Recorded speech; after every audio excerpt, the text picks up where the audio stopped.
Sometimes, when the weather turns and the damp settles deep in my knees, I am back in Birmingham. Not the Birmingham of the ruin, not the cratered skeleton I came home to, but the garage on Digbeth High Street. I can smell the castrol ore, thick and sweet like treacle.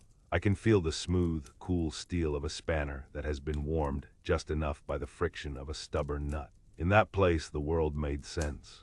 If an engine coughed, it was a blocked jet. If a piston seized, it was a lack of oil.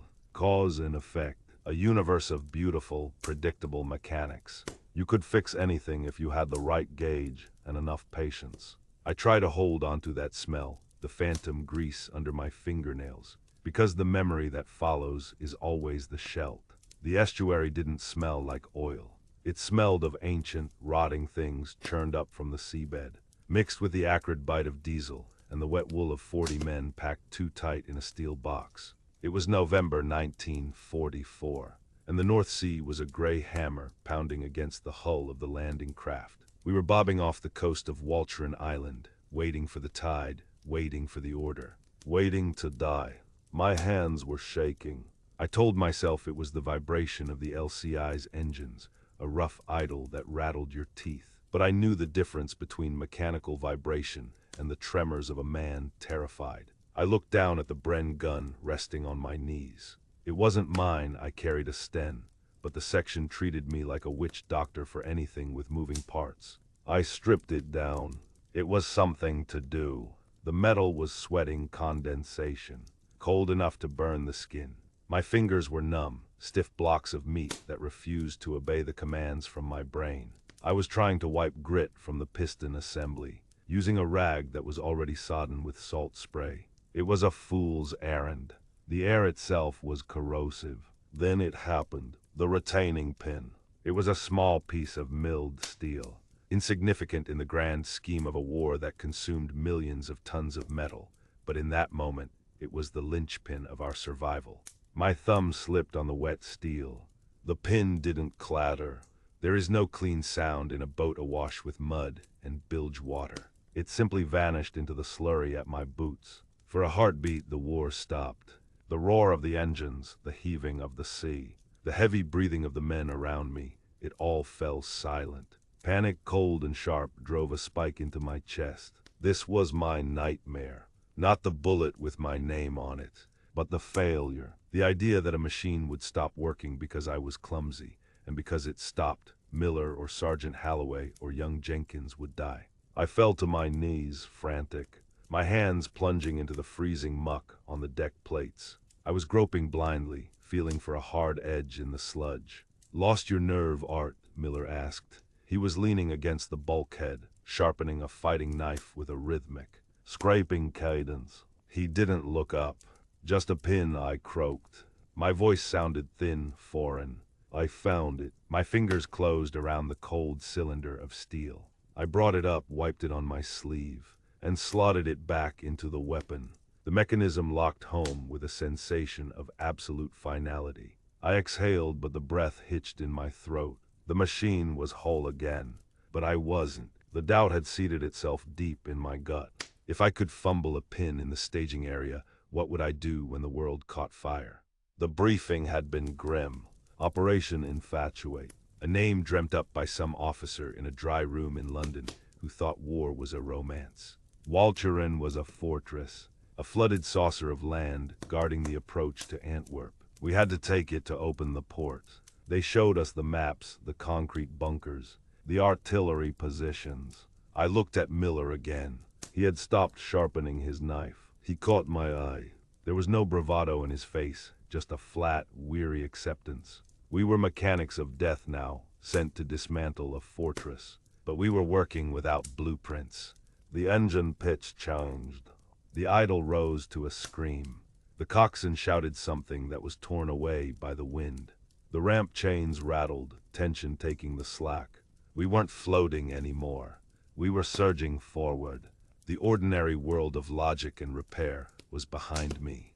Ahead, through the gap in the steel ramp, I could see the sky lighting up. It wasn't the sun. It was the frantic, strobe light flickering of tracer fire.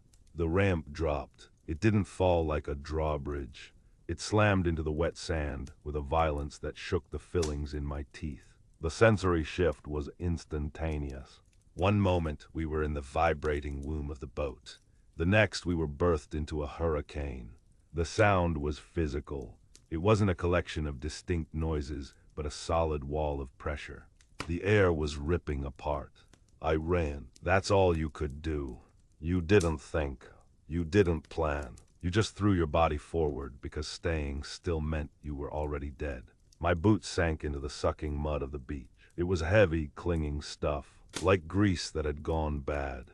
I tried to analyze the situation, my brain desperately grasping for the familiar patterns of trajectory and angle, the way I would assess a crumpled fender or a bent axle. But there was no geometry here. The air was filled with angry hornets, invisible, supersonic lines of force that snapped and hissed. The words floated in my mind. Useless debris. To my left, Jenkins was running. He was carrying the ammo box for the Bren I just cleaned. I saw his legs pumping, the effort clear in the set of his jaw. Then physics took over. A force hit him in the chest, stopping his forward momentum instantly. He didn't fall gracefully like they do in the pictures. He crumpled. The machine of his body simply ceased to function. The hydraulics failed. The structure collapsed. I wanted to stop. I wanted to check the damage, see if it could be patched, see if I could jury-rig his heart back into rhythm. But the sergeant was screaming, his face a mask of red fury and spittle. Move. Get to the wall. Move. I scrambled over wet rocks, my Sten gun banging against my hip. The German pillbox was up ahead, a concrete slit spitting continuous fire. It reminded me of a welding torch gone rogue, spraying sparks that could cut through bone. The sheer volume of fire was inefficient, I thought wildly. A waste of energy. We hit the seawall. It was a shattered spine of masonry, half demolished by the naval bombardment, but it offered hard cover. I slammed my back against the cold stone, gasping for air that tasted of cordite and pulverized brick. Miller slid in beside me. He looked smaller than he had on the boat. He checked his magazine, his hands steady, though his eyes were wide and white in the grime of his face. "Where's Jenkins?" he shouted over the din. I shook my head. I couldn't say the words. The noise shifted. The tearing sound of the machine guns was joined by a deeper, rhythmic thumping. Mortars. They were walking the fire down the beach, finding the range. It was a grid search, methodical and terrifyingly precise. I looked at the radio operator, a kid named Smitty, huddled in the corner of our makeshift shelter. He was screaming into the handset, trying to call for fire support, trying to link us back to the command ship. That radio was our umbilical cord. Without it, we were just meat waiting for the butcher. "Get me a line," Holloway roared. "Tell them we're pinned." I watched the mortar rounds impacting closer, throwing up geysers of wet sand and black smoke. I could feel the concussions through the stone of the wall, a deep resonance that vibrated in my marrow. It was a matter of timing.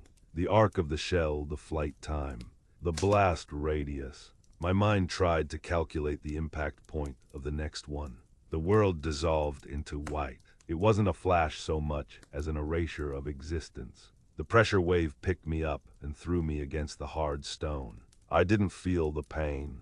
Not at first. I just felt the disconnect.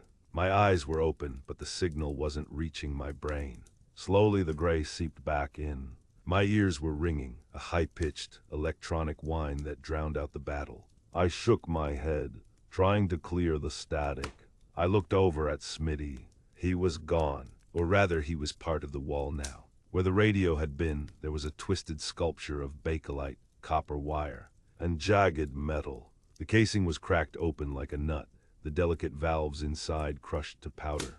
I saw Sergeant Holloway's mouth moving before I heard him. The sound rushed back in like water breaking a dam. "Smashed. The bloody radio is smashed. We're cut off." He turned to me, his eyes wild, looking for an answer I didn't have. The link was severed. The machine was dead. And we were alone. I stared at the wreckage of the radio. A normal man would have seen garbage, shards of black bakelite, twisted copper, the milky glass of shattered valves, scattered in the wet sand like bone fragments. But I didn't see garbage. I saw a schematic. I saw a circuit that had been interrupted.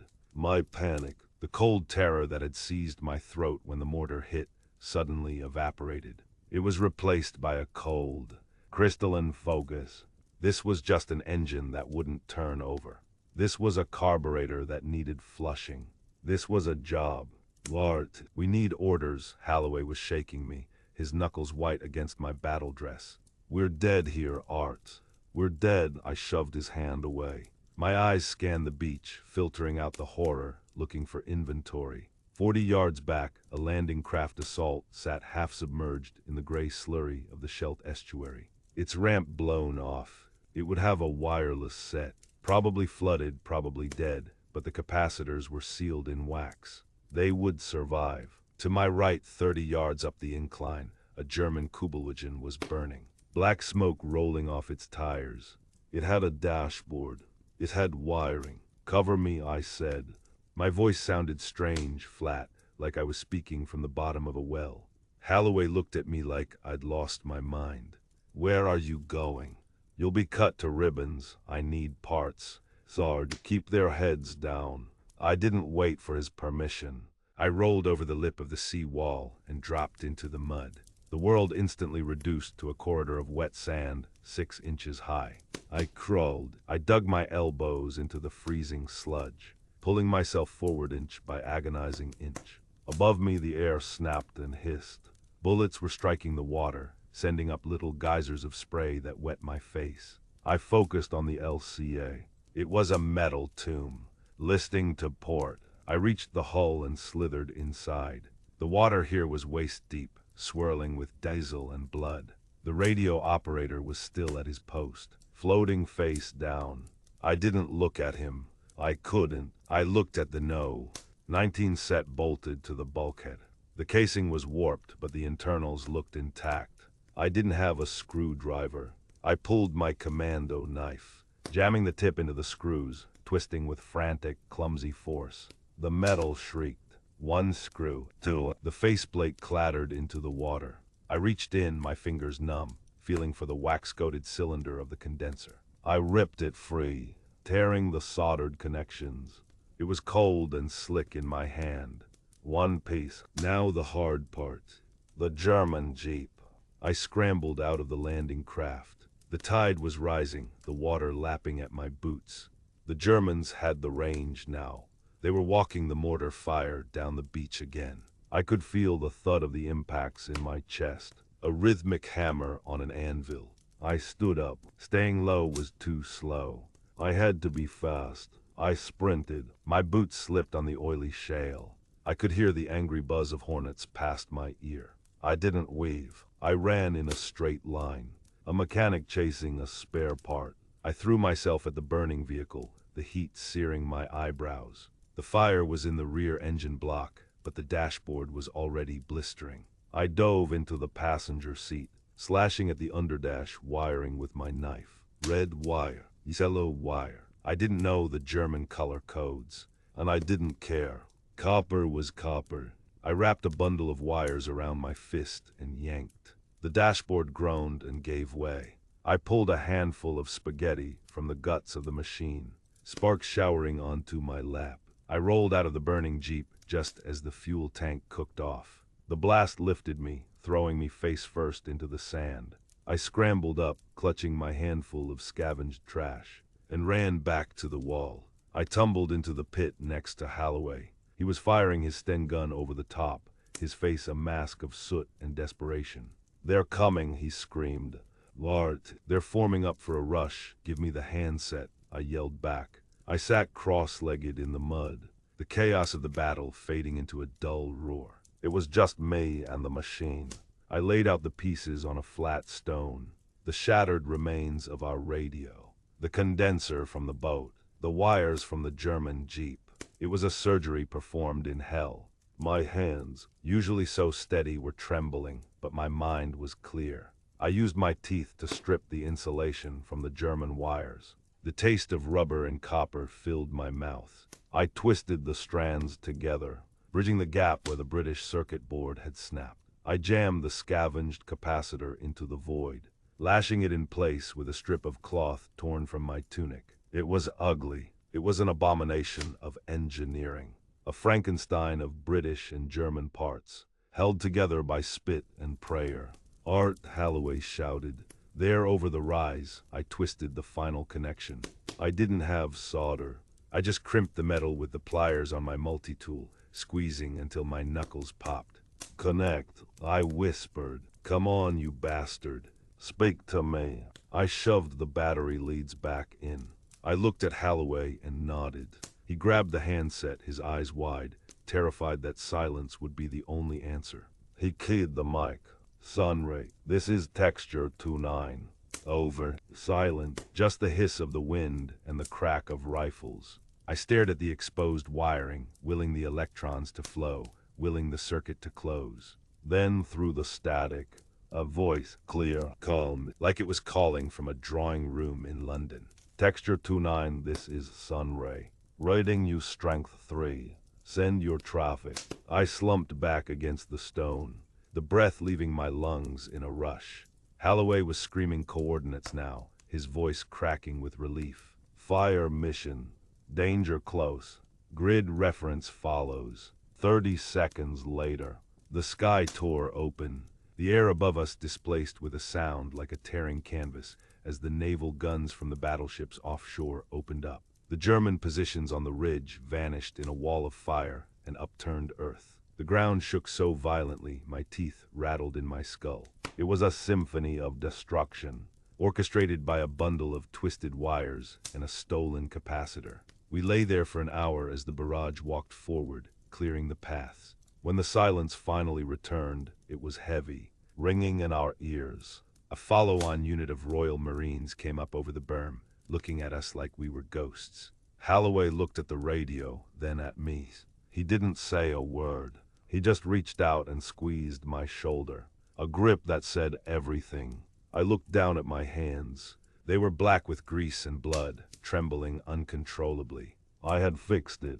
I had made the machine work. But as I looked at the devastation around me, the bodies in the surf, the smoking ruins of the town, I knew that some things couldn't be fixed. The circuit was closed, but the signal was changed forever. It's broken. It's all broken beyond repair.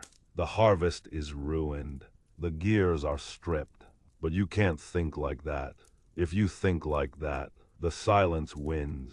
I pick up the capacitor from my workbench. I've kept it all these years. It's a small, ugly thing, coated in yellow wax, blackened by fire. It shouldn't have worked. It was the wrong voltage, the wrong make, the wrong country. But it worked. It carried the voice that saved us. I look at it and I see the truth of it. You can't fix the whole world. You can't stop the tides. And you can't unfire the mortars. But you can fix what's in front of you. You can splice a wire. You can tighten a screw. You can bridge the gap between two broken things and make a connection. You have to pick up whatever tools you have, right in the middle of the mud and the noise, and fix the one small piece you can reach. Sometimes that's everything. My hands are shaking again. Not from the cold this time. I put the capacitor down. The toaster pops. The machine is working. For now, this memory is a shard of glass I carry. Help me pull it out. Subscribe to keep this history alive.